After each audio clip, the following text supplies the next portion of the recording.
Greetings, Dapplings, and welcome back to Cosmoteer. Now, first and foremost, I want to give a massive thank you to everyone for your patience over the last few days without uploads. As some of you may be aware, my cat was ill for a couple of days, and promptly following that, or rather during it, Lady Sheila got suddenly ill, and then so did I. Now, as far as I'm aware, humans and cats don't generally share the cold. I'm not sure if they can share the flu. I know you can with ferrets, and so I take precautions whenever I'm feeling a bit poorly or whenever they seem a bit poorly. But this is very suspicious timing, I must say. Nevertheless, the whole household was down with kind of allergy-like, cold-like symptoms, and it was a little bit hard to record when it felt that whenever I was trying to breathe that half of my head was trying to leak out of my face. So on the plus side, I can now breathe through my nose. It is a great improvement over the past few days. But that does come with a bit of a forewarning as well, that this episode might be a little bit more low energy, and generally speaking, it might take a few days for me to be firing on all cylinders, since this is the first time that I have felt able to record at all. So we'll see how things go. But on the plus side, and there is a plus side, it has given you plenty of time to getting those votes on the community poll. And it seems, by a very large margin, I think it was like 66 to 33%, that we want to see the Fire Ant upgraded. So that is what we're going to be doing in today's episode. We are going to be upgrading the Fire Ant to be a proper missiles platform, which we will then use, hopefully, to eliminate the scallywags over here. Now, what do I mean by proper missiles platform? Well, largely, I mean much larger. Much larger quantity of missiles, much larger storage for missile parts. Whether we do a different type of missiles, I don't know. I could set it up so that each side has a different kind of loadout, and we have some EMPs on both sides, but then on one side I've got nukes, and on the other side I've got HE. Or I could just go all in and just have everything set up for HE, and if I particularly want nukes for a very special reason, then I can simply load the Fire Ant with nuke missiles and swap them all over as and when. The nice thing about missiles is I can just change what type of missile they're loading at any particular time.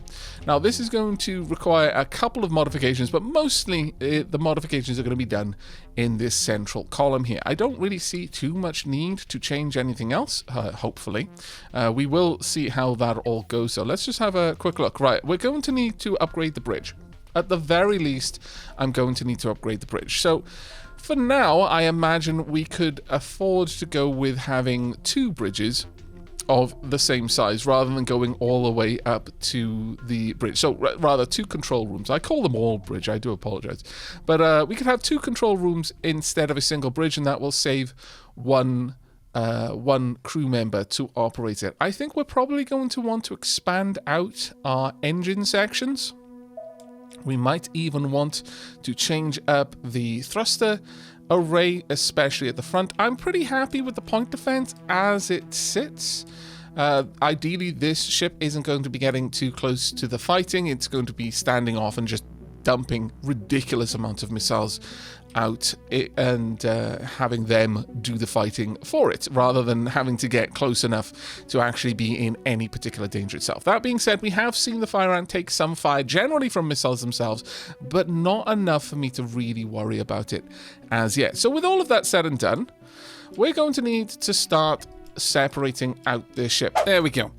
So we've got each of the kind of self-contained modules separated out. We've got the 4 thruster cluster, the 3 aft thruster clusters, the command and control, and of course, the missile bay. Now, in review of the last episode, there were a few key things that stood out to me given the missile ships that the enemy were fielding against us. 1, they had more missile bays, and 2, from what I could tell from the outside, though I couldn't see on the inside and I can't see crew designations, but it looked very much like each one of the missile launchers had quite a lot of crew that I'm assuming are dedicated towards loading those missile launchers, and that makes a lot of sense. While having a lot of missile bays itself is always useful, as that gives you significant alpha strike capabilities, if nothing else. If that is all you have. That is to say, it takes you a long time to load the missile bays, but, you know, in the first few seconds, you can just dump thousands of missiles out of the missile tubes, and it really doesn't matter because the fight is already over. Nothing will survive it. That's fine. It can take a long time to reload and then, you know, go on to the next engagement. But in any kind of prolonged engagement, or if enemies continue to trickle in and it's not just against one big opponent, I would say that loading the missile tubes is more important than having lots of them. Given that if you have to choose between one or the other, that is to say, you don't have the crew to do both. I mean, in an ideal world, you've got enough people to be able to reload lots of missile bays quickly. But if you aren't in that position, then it would be better to maximize for crew, for reloading. That way you can keep up sustained pressure from the missile tubes that you've got. What you don't want is missile tubes idle, because that doesn't help anyone, and it is still costing you command points just to have the missile tube there, and crew to man it, so on and so forth. So with that in mind, we might end up redesigning the central missile base section with less missiles than I initially anticipated, but more capacity to load and launch those missiles. So more missiles in the air at any one time over any arbitrary time period.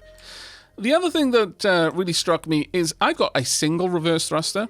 While the lateral thrusters here are good for turning the ship, this is probably doing next to nothing for our ship, really. So we can probably get rid of that and replace that with armor. If not, get rid of all of the turning over here kind of wholesale, and then rely on reverse thrusters down on the nacelles to be able to pivot the ship. If that is the case, then we're probably going to want to move these nacelles closer towards the middle, so that they're nearer the center of mass, and maybe just extend it out to the sides. In fact, the further out, the better its turning ability, but also the more vulnerable to enemy fire it becomes. With the idea that if I want to turn, then the top thrusters can fire on the left, the bottom thrusters can fire on the right, and it'll pivot the ship around its center of mass, or rather around the center of thrust in that situation. One thing I would love is some sort of visual indicator in-game of where the center of mass of your ship is, and indeed the center of thrust. That would be a fantastic thing to add in for those of us who try to get the most bang for buck out of their thrusters. But with all of that said, the first thing I think I'm going to do is redesign the aft thrusters, with a view that we might be getting rid of the 4 thruster cluster. Give me just a few moments to get all of that nailed down. All right then, as you can see, I have been busy. The scaffolding down here is largely aesthetic, but it would help possibly in that any shot coming through any enemy projectile does have a chance of clipping the scaffolding and blunting its attack. We've got some extra point defense. In fact, we've got a lot of point defense on the chitinous plates over on the sides and along this kind of chitinous protrusion, the kind of tail fins, if you like. This point defense, I agree, is not going to have a lot of sight. It'll have a little bit down here, but in a way, this is almost a backup point defense. Should this chitinous plate here get severed, then these would be able to take over the duties of these 3 point defense. And since they cost so little to add, since they don't have a passive energy draw, they only pull energy when they fire, they only have the cost of a single command point, and I'm willing to use that for a little bit of backup there. Now, these lateral thrusters, I'm really not sure we're ever going to make use of, aside from be useful. If that turns out to be the case, then I do have a plan to replace the large thruster there with 2 smaller shields. That is why, it's the sole reason why this is a level 2 reactor over here, as this thruster cluster would still work fine with a single level 1 reactor, and that's largely because if we're firing the rear thrusters, we're not firing the forward thrusters. And so you can discount those from the cost. In fact, at most, only 3 of these could ever be firing at a time, and that's still under the power production of a single small reactor core. But should I upgrade to the shields, and I am very much on the fence for that one, then this would definitely help. Then, over here, I finally got a connection between the command and control and the rear thruster cluster. For those of you who really care, it was trivial to add the doors, so I threw it in there. Over here, though, I'd have to add some corridors, so I'm a little bit less keen on doing that one. Though, do let me know if you feel that there is a strong strong argument to be made for connecting them, despite the fact that ideally I never want the crew who are stationed here to ever do any job in any other section. I guess it does offer a little bit of redundancy should the crew be lost, but honestly, if we're starting to shed entire sections of crew, then this is something much, much bigger going wrong. In here, we've got the command and control, so they run the bridge with one spare. They run the center with no one spare, one porter for loading up the jump drives, which has increased our jump efficiency quite a lot, and then 2 suppliers, one for the bridge, one for the center suite, and that should be fine. So with that, I've gotten rid of the 4 thruster cluster entirely. So now we're actually just down 2 crew from where we were previously. That will come in very handy, because now we've got to decide on a new missile launcher configuration. So first and foremost, let's have a think. Now we need at least 2 crew to run the missile launcher. I'm just doing this just so that we've got a visual of it.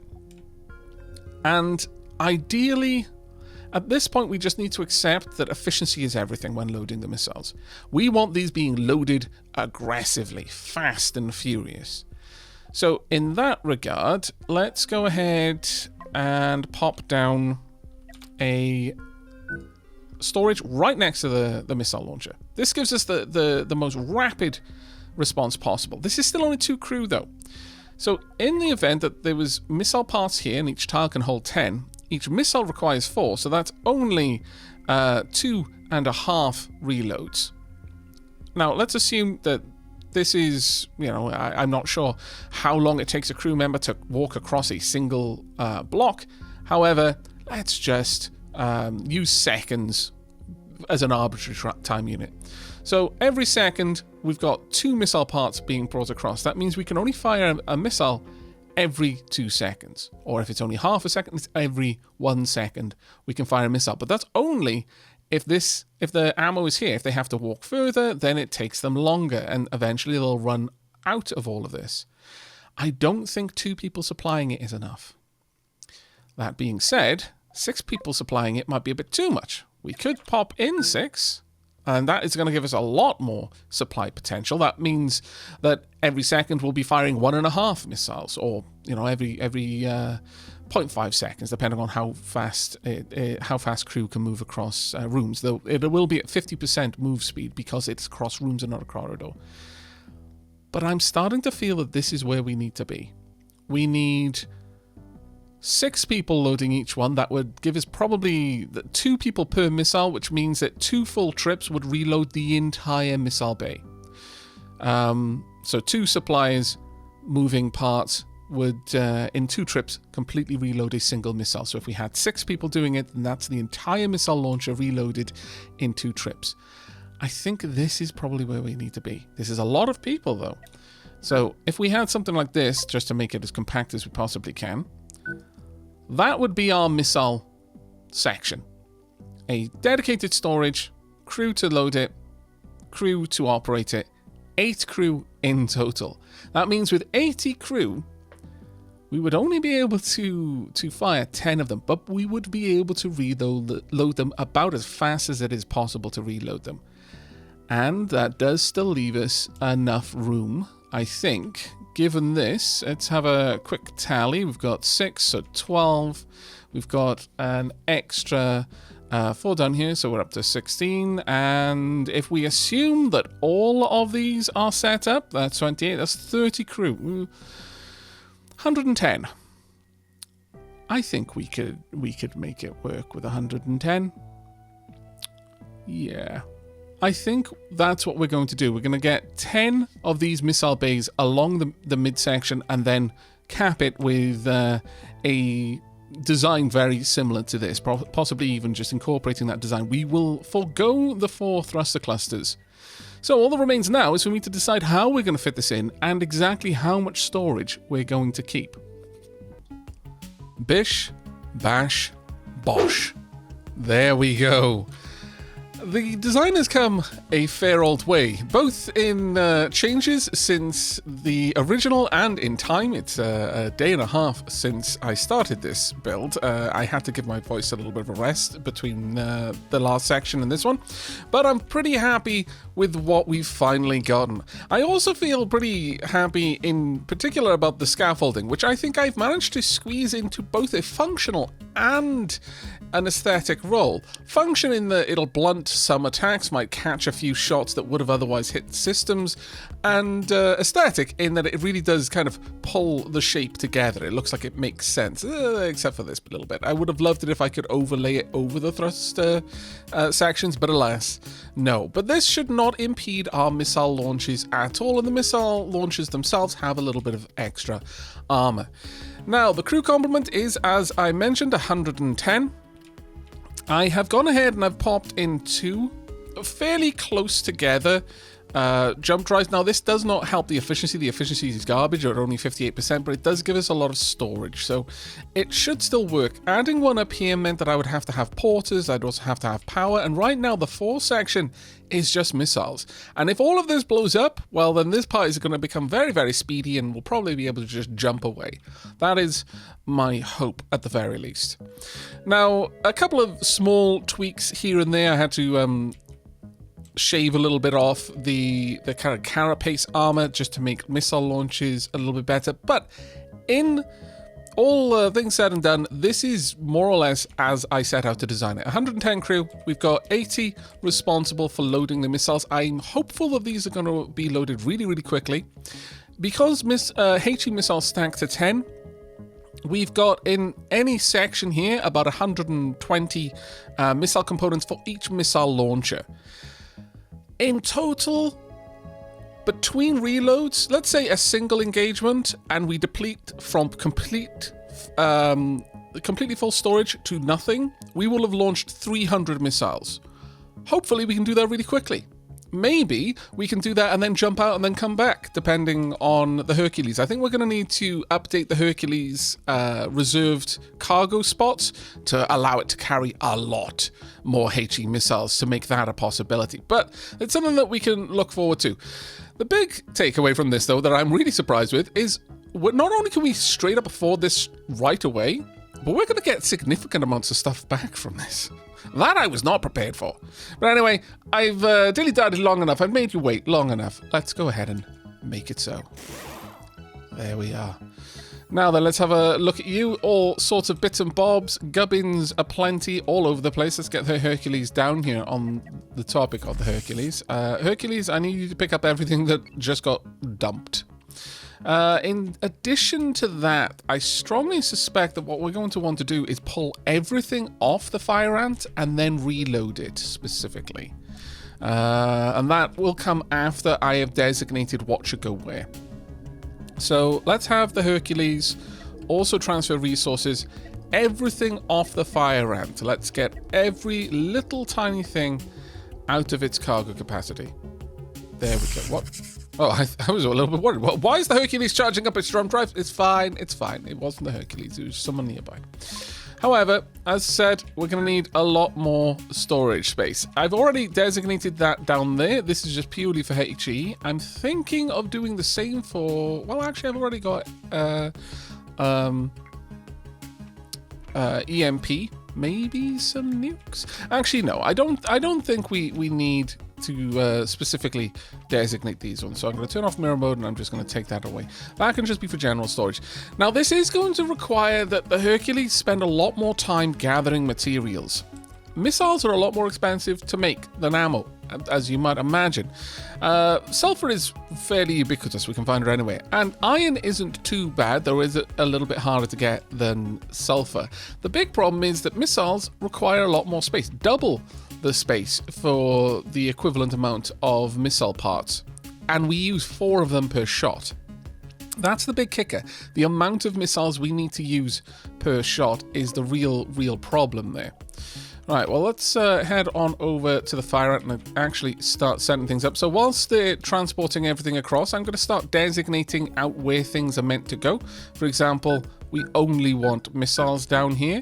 And we're going to get all of that all the way through. Why is ammo set up here? My lord, what on earth have you been trying to do? Fire ant? Well, I wasn't looking. We'll have some Hyperion down here. There we go. And now the last bit is to get all of the bedrooms set up. That's going to take me a while. So with the power of editing, and done. Now, it won't be immediately obvious to you how I've set this up, but if we go into the squads view, I always forget what this is called.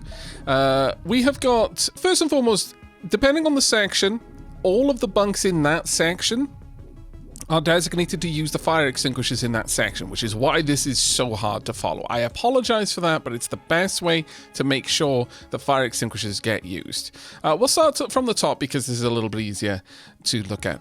The operators down here, each bunk is dedicated to the missile bay that it's next to, and then the porters are dedicated to the storage. Now, if we look at the storage, each of these storages, this is a dedicated storage for a specific missile bay, and all of them draw from every single long-term storage. So this way, they've got 60 missiles available to each missile launcher independently, and then 120, which gets split between all of them realistically. Though I did consider having them just split between these two, but honestly, I would like them to be able to move around and grab them as they can. Now, we're relying on the fact that porters have a very specific priority when it comes to loading. If we have a look at their missile loading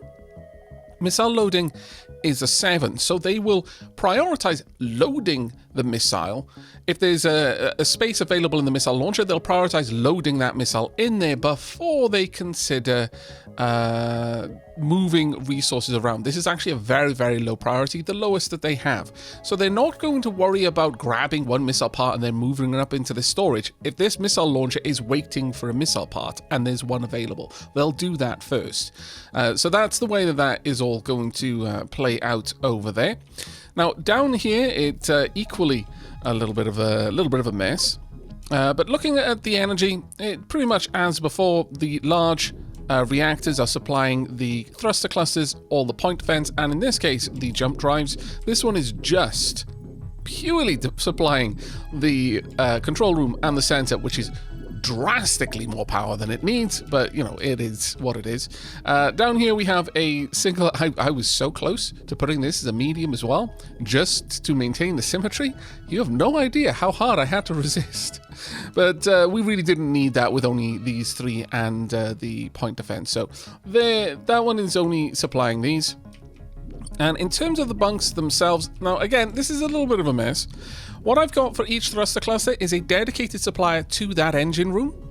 But then for the two side mediums, I've got one supplier who will handle everything else. So that will include loading the jump drives and loading the point defense. Over here, it is all over the place, but that is largely, as I mentioned, just going to the fire extinguishers. So for this little section, I will just go over this without the lines on. You'll just have to take my word for it.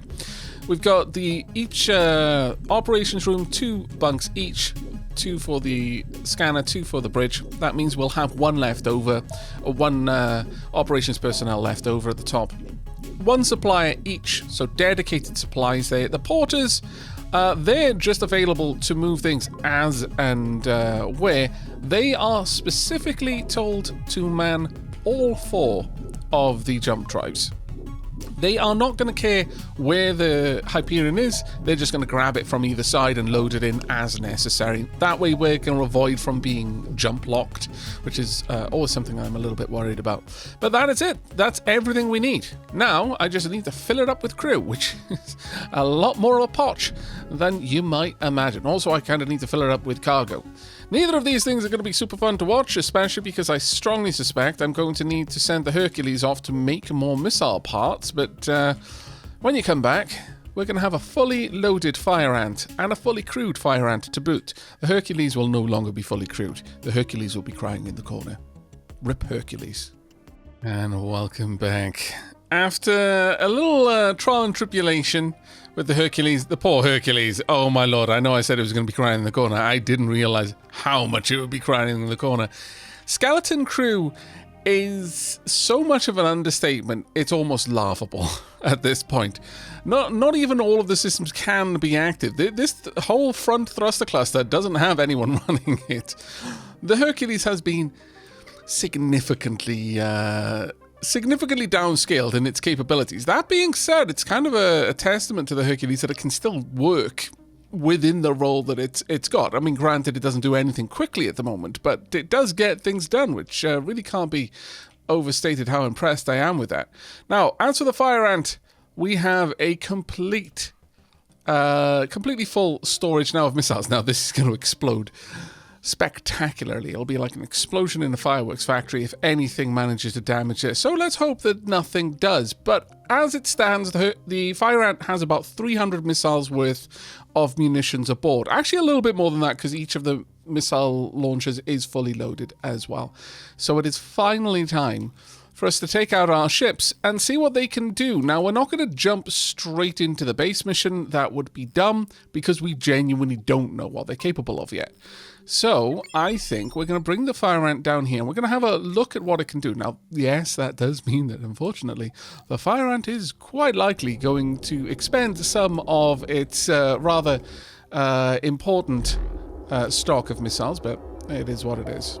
Are you going to be joining us as well? Yes, you are. There we go. Right, let's get on down here. Now, I'm going to... I was kind of thinking about taking the Fire Ant out by itself, but that's not how the Fire Ant is built to work, so it wouldn't really be a worthwhile test, in my opinion. Now, what I haven't seen yet is how fast the Fire Ant can move. The Scarab, if I tell the Scarab to move independently, what kind of speed can it get up to? It's cresting, it's around probably 83. Okay, the Fire Ant is actually very, very close now. Those are not moving, so we're going to give them a wide berth. Okay, they're guardians for the graveyard there. Okay, so Fire Ant, I need you to whoosh straight past this opponent. Ideally without grabbing their attention. You're turning very nicely, I must say. Okay.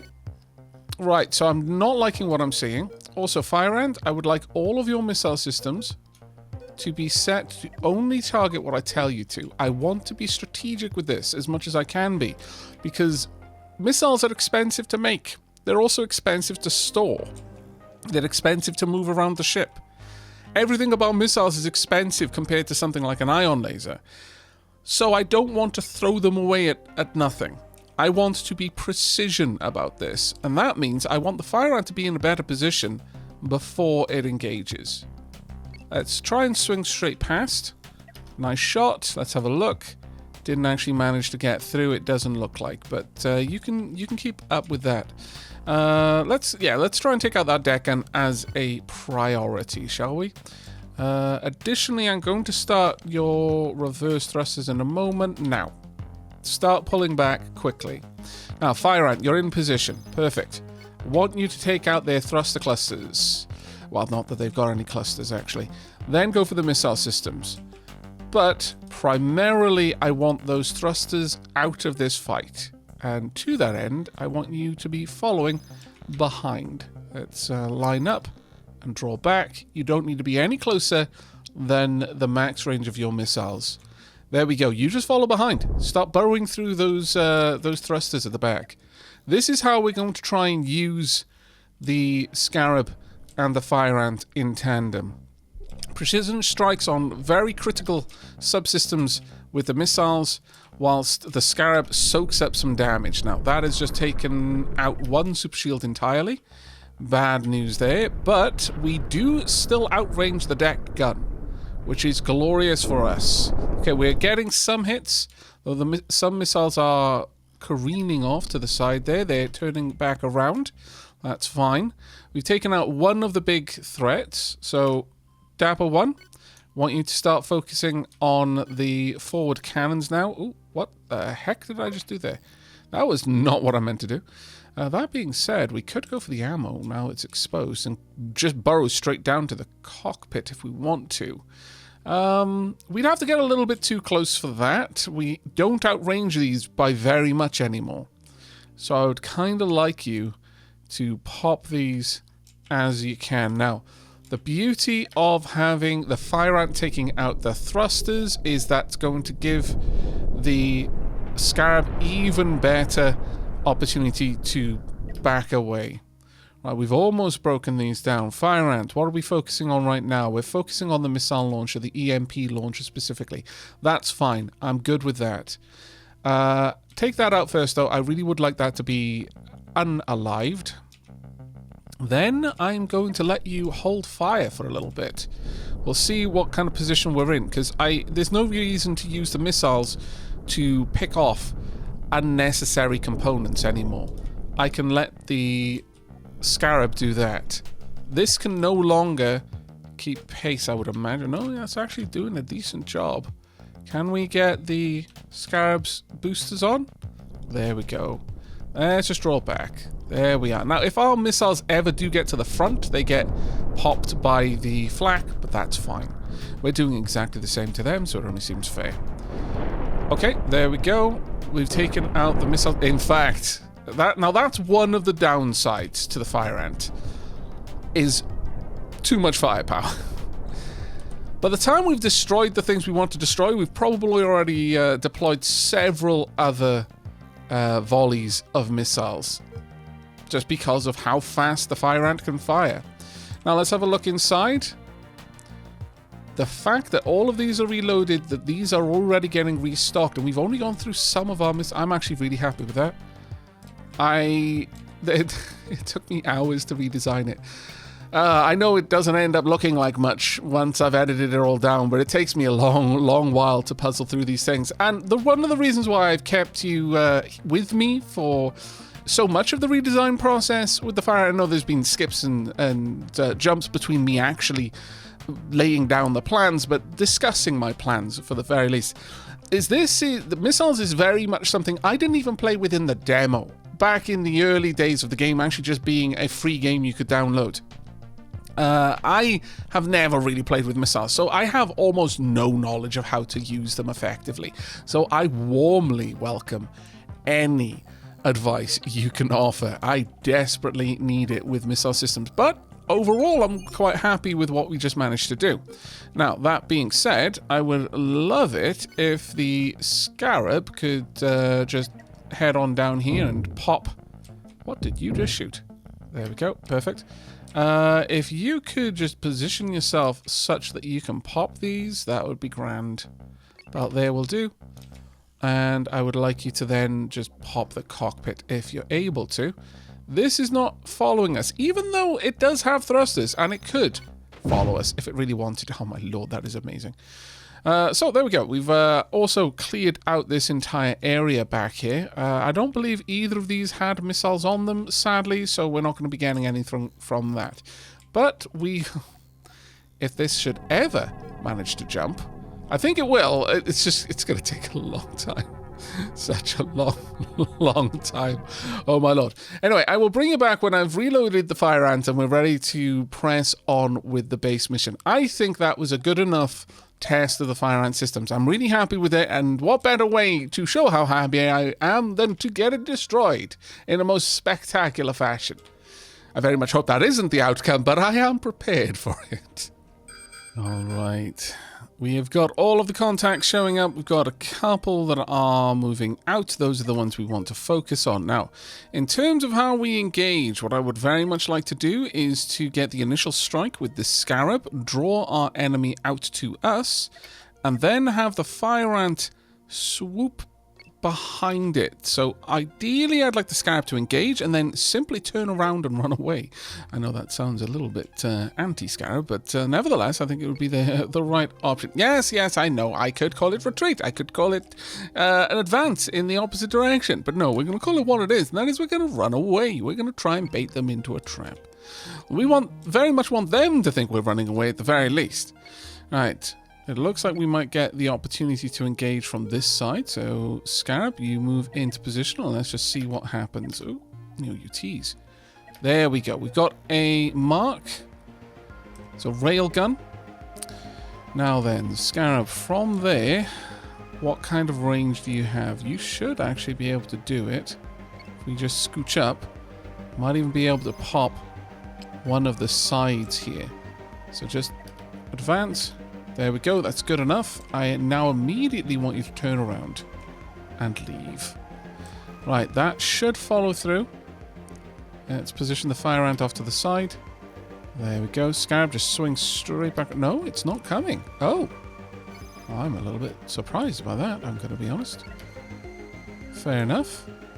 It looks like they're not having any of it right now. Might be able to get another hit in a moment. Are we charged with the rails? The rails are now fully charged. Yep. So I just need to wait for you to approach. Wow. Honestly, you're the worst guards. Scarab could possibly, given the right angle, just pop that station right now. My lord. Right, let's try and take a shot straight down there if you can. And pop. Right, we've got their attention. Right, time to leave. Now, the problem is they are launching missiles. So the fire ant needs to start moving in. In fact, I'm not sure the Scarab's actually going to get a chance. Maybe instead of turning and bailing, we should just face the opponent and just draw them back. Now, there are going to be a lot of enemies here, but I can possibly count on the fire ant being able to disable their thrusters fast enough. It's going to be a bit of a rough fight, honestly, but I think we're up to it. You're going to need to turn around, though, Scarab, a lot faster than you are. I know. I gave you orders, then I changed my mind. Shh, it's my prerogative as commander. Right. Let's try and get you in close enough.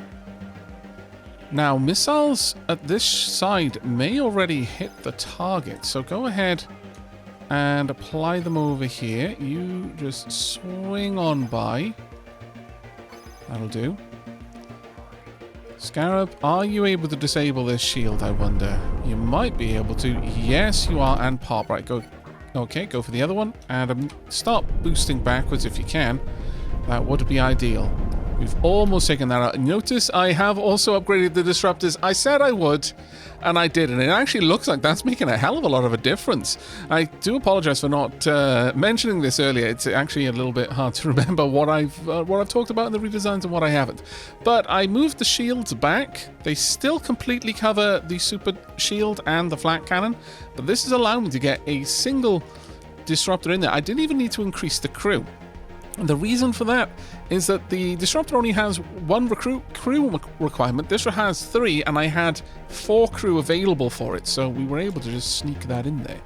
So at this point, the Scarab being a direct brawler is actually working out for us right now. Continue to back off, though, please and thanks. There we are. Just pop that as quickly as you can. Perfect. Right, Scarab, if you could, I would like it if you could just get through to the ammo that's exposed there, then this one, then that one, and then this one. Go ahead and just dig in. Fire Ant is going to need to start focusing another target, so I would like you to move on down here. That will do. Go ahead, launch the missiles. Looks like these ones are going to miss and then going to smack the Scarab. Well, not ideal, I'm going to be honest. Scarab, I need you to rotate a bit like that and then scooch backwards. If you could. You've done a good job so far, but I do need you to not be presenting such a vulnerable side to the enemy at the moment. This is a problem. Scarab has been pincered, really, and I shouldn't have allowed that to happen. Still, that being said, we've done a decent chunk of damage to this ship. We might be able to afford to turn our attention or just blast past it. Can it keep up? It will be able to keep up, yes. That being said, the Scarab moving forward is quite swift, so if we just tell it to just blast forward, we might be okay. But it really needs to use those boosters as aggressively as it can. Oh, those missiles, though. Perfect. Just took out one of the thruster clusters. And the obnoxious amount of point defense that I've placed on the sides are helping. Okay, let's get the Fire Ant on the move. This is not as clean of an engagement as I would have liked, if I'm perfectly honest, but it'll do. Let's try and get around behind. and continue targeting this system. Blast forward, Scarab. You just keep going. They're giving chase. Now, the fire ant will come under threat in just a moment, sadly. And it does not have much in the way of protection. That should be okay. Scarab should be about to turn around, one would hope. If you want to rotate now, that would be ideal. You can take out these shields and then go for the side cannons first. We're about to unleash a huge volley of missiles directly into the back of this ship, though. There we go. That should have taken out both thruster clusters. Okay, this one has basically been neutered. It's not going to be able to keep up with the Scarab or the Fire Ant at this point, so the Fire Ant can redirect its ire towards this ship, I feel. Its reposition, something like that, just follow around behind. Scarab can continue to focus on this now. Have we lost much from the Scarab? Yeah, we did. We lost a shield system and almost an entire thruster cluster there, and did lose one thruster cluster on the back. It was a messy engagement, sadly, but the Fire Ant is performing admirably, I must say. The Fire Ant is doing amazingly. Let's keep that up. We should... Honestly, this one has basically been taken out of the fight. Still, continue to wipe it out while it's there. The Fire Ant will be able to take this ship apart, I should imagine, relatively soon. There we go. Look at all those missiles. It is beautiful. We've got plenty of point defense to deal with the incoming from the other ship. Now, the missiles are kind of missing a bit, which is a bit of a problem. Now, I want you to refocus onto this vessel, which is active. And scooch back around behind it if you could. There we are.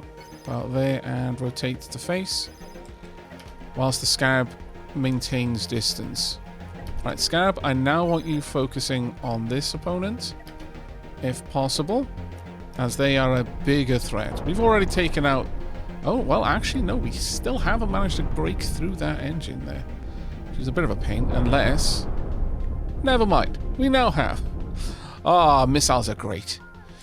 Right, Scarab is in a bit of a back and forth here, but that's actually fine. Scarab, go for this thruster cluster as it turns around. The Fire Ant's having to deal with a little bit of firepower from that ship, but realistically, it's nothing too terrifying.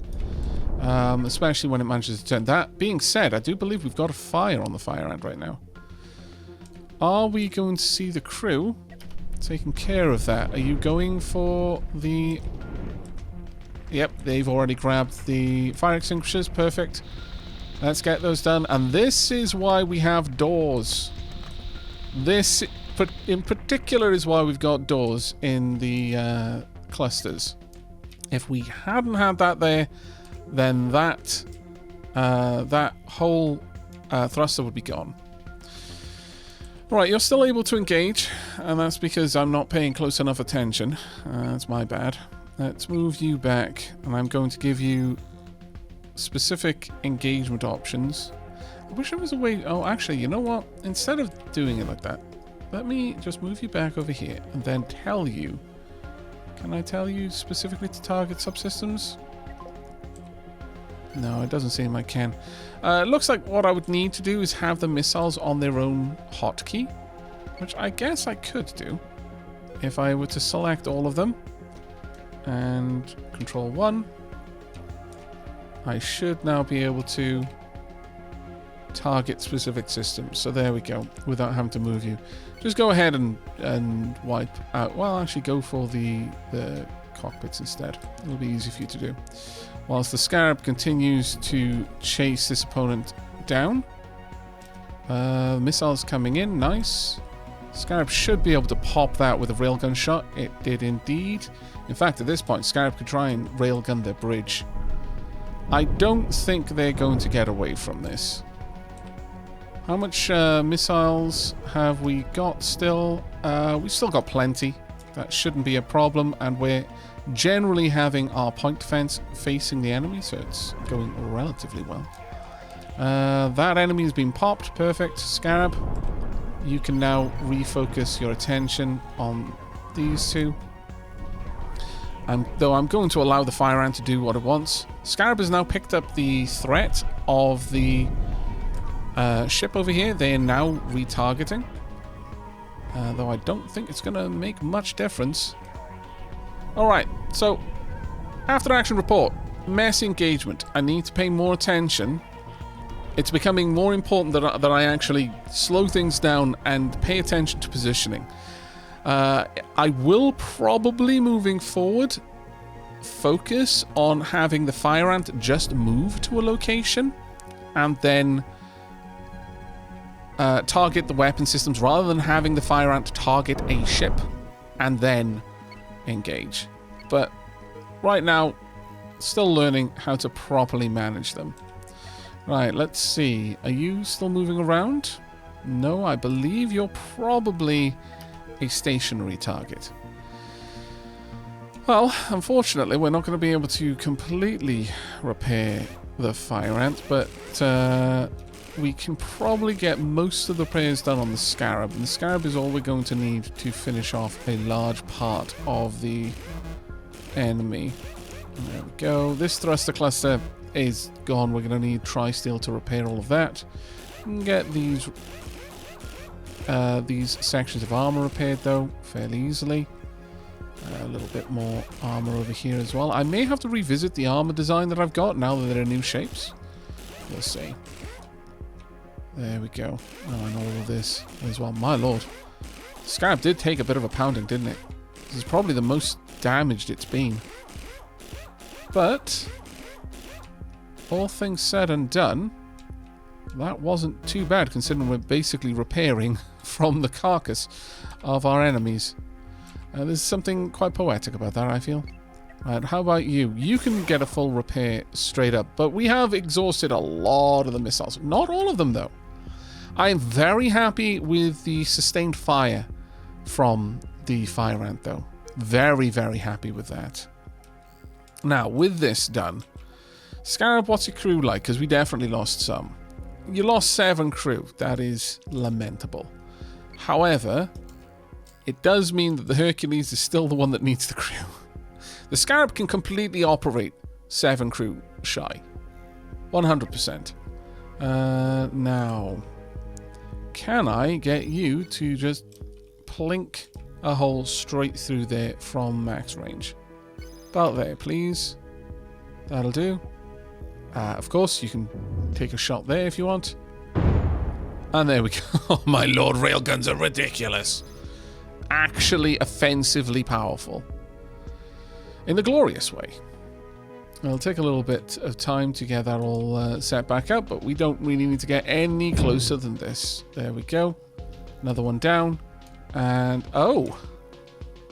It was stuck this whole time. Interesting. Okay, well, given that then, Fire Ant, make your way down and around, please. And about there will do quite nicely. Let's get you down there. I want the Fire Ant's weapon systems, and I would very much like you to go through these in order. Just pop each one, take out their ability to unstick themselves, and then pop the railgun. We'll see what happens. Now let's slow down time. Watch these missiles. Really? Why are our missiles so bad at guidance? My lord. Oh well. Hopefully you will actually turn around to face. Yeah, you will. There we go. And that's one side gone. You may as well just go for that cockpit at this point. I'm not sure how missiles redesignate targets, whether they do so in flight or whether it's only missiles launched after you selected that target that care. But all things said and done, I'm happy with the outcome of the engagement, even if I'm not particularly pleased with my command of the ships during that engagement. There is definitely a lot to learn here in how to properly control this fleet. But if we think only of the outcome, then that was perfect. Neither of our ships got destroyed and the entire enemy fleet got eliminated. On top of that, I am really, really happy with the Fire Ant. And the Fire Ant can continue to expand. we might feel that that level of sustained fire is excessive, in which case I can take 2 crew off reloading on each missile and just have 4 crew reloading it. That, without expanding the crew, would allow us to have more missile loaders. But honestly, as we get more crew, we can expand the fire ant out significantly over its current design, and I think that would be rather amazing. Now, it's going to take me some time to get the materials to repair the scarab, and obviously we also need to go and pick up a fair amount of extra crew, but I think we should be able to manage that. Now, how's the Hercules doing down here? The Hercules, bless its little heart, still working hard with its like 3 or 4 crew to pick up salvage there. Oh well. Right, let's have a look. Could we get this all repaired for 38 grand? Yeah, sure. I'm going to be lazy. There we go.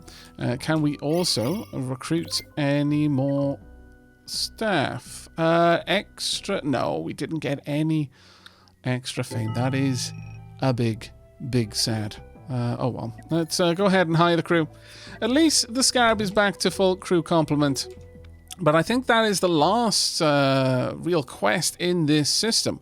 We've gotten our bases uncovered. There are a couple of other unknown signals here and there, but I don't expect them to be anything particularly engaging. That being said, I think off camera I am going to finish wiping out the remaining bandits in this area, and possibly also go back and clear off our quest list, because that has been annoying me for like 2 or 3 episodes at this point. But it's clear enough. We're going to need to go somewhere where we're going to be able to get a bit more fame, so that at the very least we can get the Hercules back to a reasonable amount of crew to operate its systems. I really do hope you've enjoyed today's episode, though. I hope that you are as excited for the future of the Fire Ant as I am. But until next time, and as always, do leave a like if you liked, sub if you haven't already, and I'll catch you in the next one. Take care, everyone.